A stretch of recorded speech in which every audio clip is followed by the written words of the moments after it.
जय श्री कृष्णा। माघ माह की कृष्ण पक्ष की त्रयोदशी तिथि को रवि प्रदोष व्रत रखा जाता है।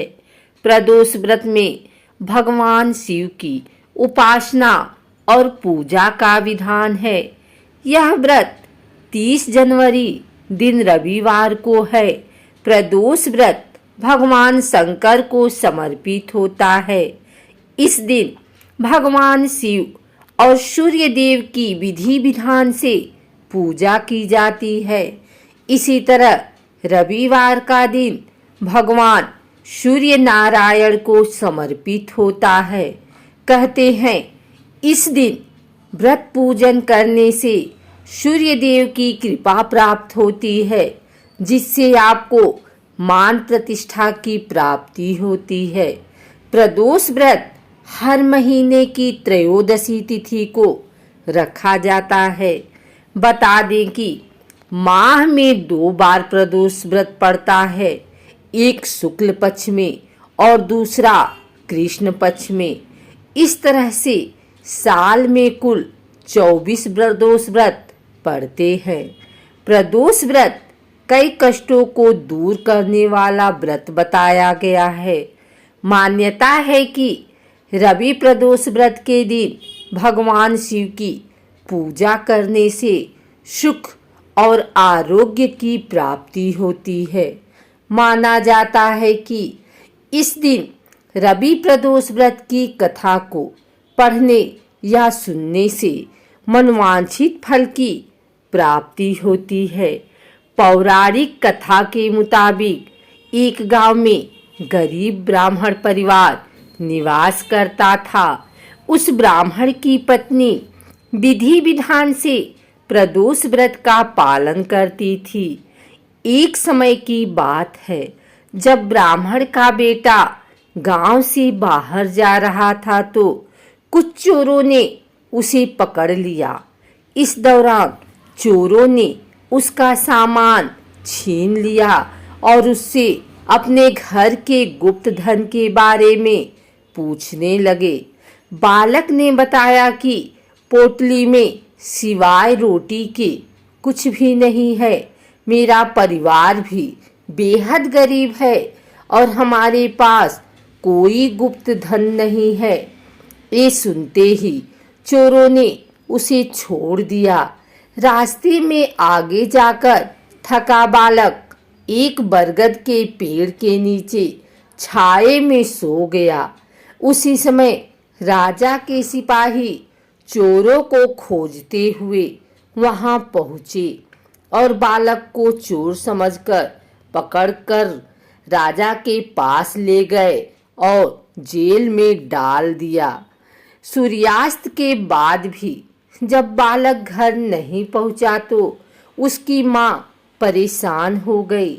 बताते हैं कि उस दिन बालक की मां का प्रदोष व्रत था।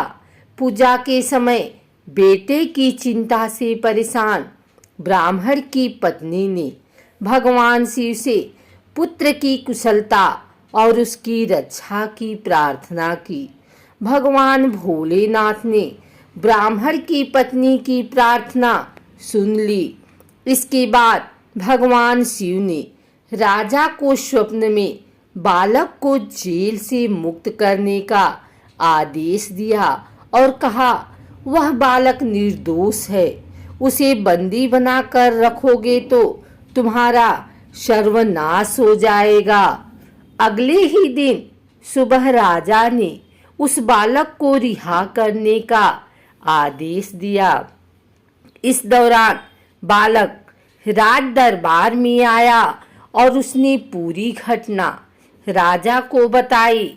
इस पर राजा ने उसे माता पिता को दरबार में बुलाया।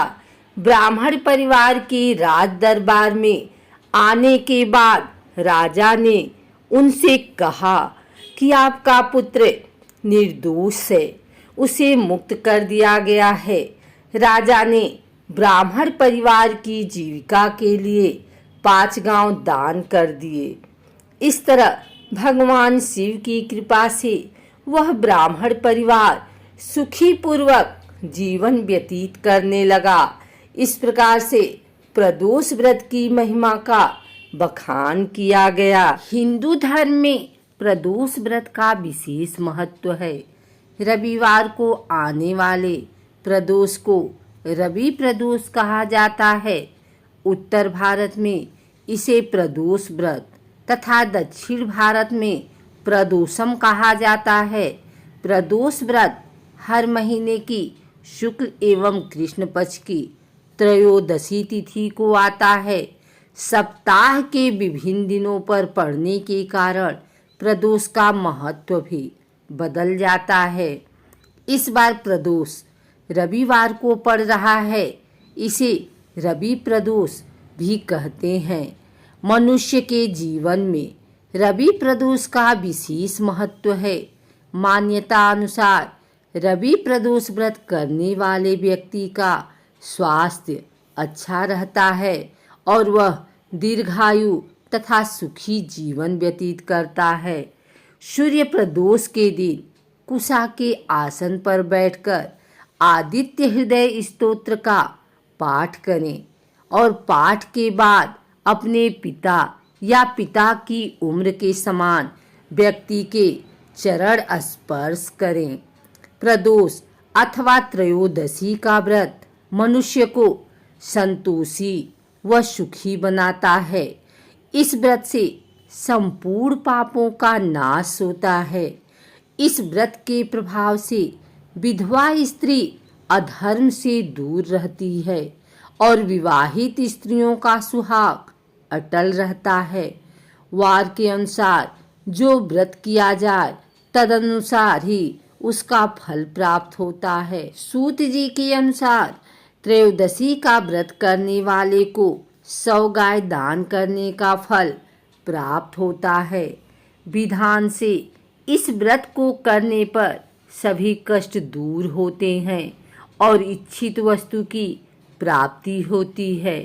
धर्मालुओं को 11 त्रयोदशी अथवा वर्ष भर की 26 त्रयोदशी के व्रत करने के उपरांत उद्यापन करना चाहिए।